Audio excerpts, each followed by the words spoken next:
Makerspaces. Makerspaces are places where people can come together to share ideas and technology.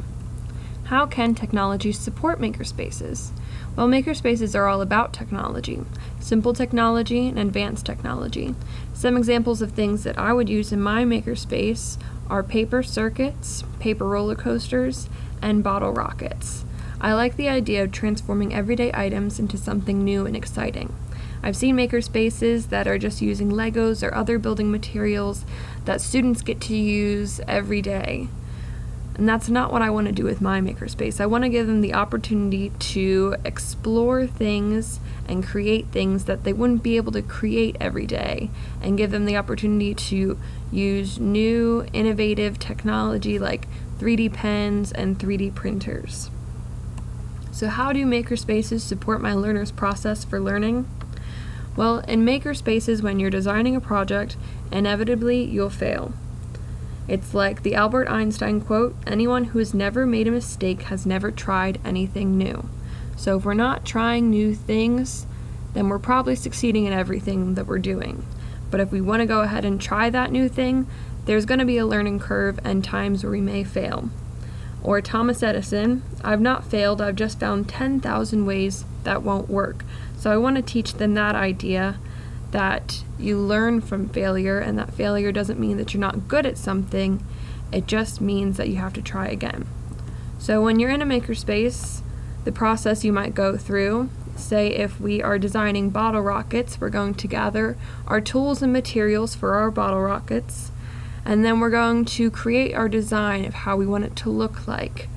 How heavy is it going to be? How big is it going to be? What's going to be supporting it so it can stand up? And then we'll create a prototype.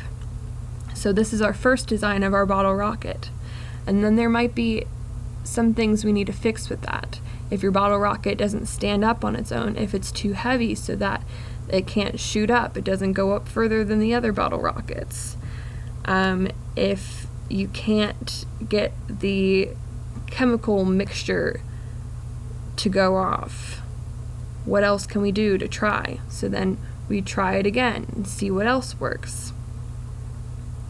I'd also like my makerspaces to be more structured learning time than a free time. So it's not just a time where they're going to play with toys. It's going to be a time where there's actual instruction involved. So if we're making bottle rockets, we might talk about the chemical reaction that takes place when we do the bottle rockets. So how do makerspaces support the learner's evidence and the final product of learning?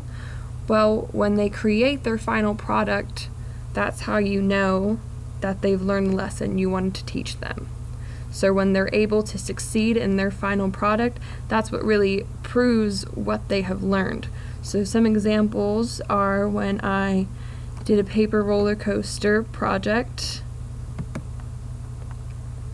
and some of them failed in their project. And they learned that if the marble doesn't start high enough, it's not going to be able to go around the loops, and they had to retry that. Another example are the bottle rockets.